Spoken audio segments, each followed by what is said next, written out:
Kabayata na kakailingan na umunapay lang alawas nagbalinan na bara ti panagrugiti impeachment trial ni Vice President Sara Duterte. Umuna na iparang iti impeachment court ti Article 4 wenno ti maata pa grave threat ti Presidente kontra kani Presidente Ferdinand R. Marcos Jr. kani First Lady Liza Marcos ken ti Segundo House Speaker Martin Romualdez. Intay sublian dagiti pasamak iti umuna talong aldaw ti impeachment trial manipod kani Brigitte Marcasi-Pangosfian. Iti July 6, 2026, opisyal anang rugiti impeachment trial ni Vice President Sara Duterte. Nadutukan ken nagserbi ni Senator Francis Escudero kas official presiding officer. Nangipaay ti prosecution ken defense panels iti opening statements, imbasa ti impeachment court ti kidaw apan nakabigbig kadagiti individual ang maiserbian ti subpina. Impaay metla ang ti korte ti desisyon da seknan iti panagtalinaed a nakasil ken maisubli iti kustodiya ti Bureau of Internal Revenue ti mystery box sa naglaon iti bank statements ti Vice Presidente ken ti asawa na agingga adda ti formal a mosyon a maipila para iti panakaiparang daytoy iti korte. Nupay awan ti presensya ti Vice Presidente iti umunang aldaw ti impeachment trial. Na-establish nga umdas ti presensya dagiti councils na amang irepresentar ken kuana.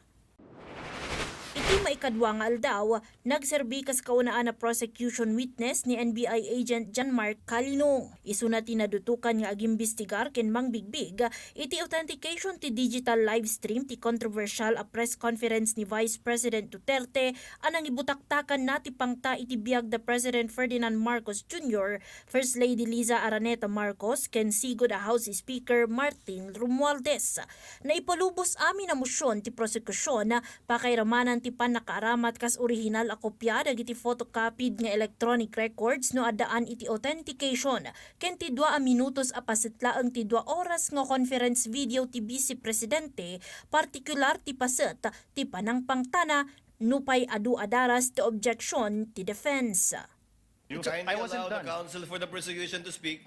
So the hearing will proceed, Your Honor, please. I will withdraw that motion. We will stand by the presentation, the photocopy allowed by the rules and identified by the witness who actually executed the affidavit. May proceed. Gapu iti dayta, nagbaligi ti prosecution anang iraman tinasaw a video clip iti record kas kangrunaan nga ebidensya.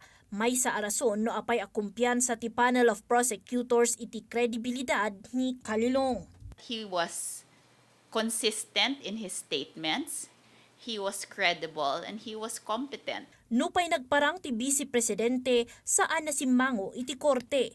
Impasigurado met ti Senado ang nakasagana amin nakasapulan para iti security arrangements iti kanito nga agatendar ti Vice Presidente. Basta prepared lang such that if any decision is made for the Vice President to come in, both parties will be ready. Iti maikatlo nga aldaw, nang ipatungpal ti defense panel ni Vice President Sara Duterte iti cross-examination ken ni NBI Calilong. Ngem iti naramid laeng daytoy ket mangpabigbig kadagiti witness iti bukod na a dokumento kas kadagiti affidavit a pirmado ti testigo. Hindi po natibag o hindi nabutasan ang testimonya na inilatag o ibinigay ng ating witness. Your Honor, please. That document is not yet presented in courts as a documentary evidence, Your Honor, please. So highly improper for the defense to elicit that document through this witness precisely because this witness did not yet identify the affidavit of investigation. Nagkid daw ti House Prosecution Panel para iti sabpina kadagiti sumaruno at testigo. Inton July 13, manamnama ang maiparang ni NBI Regional Director Attorney Jeremy Lotok.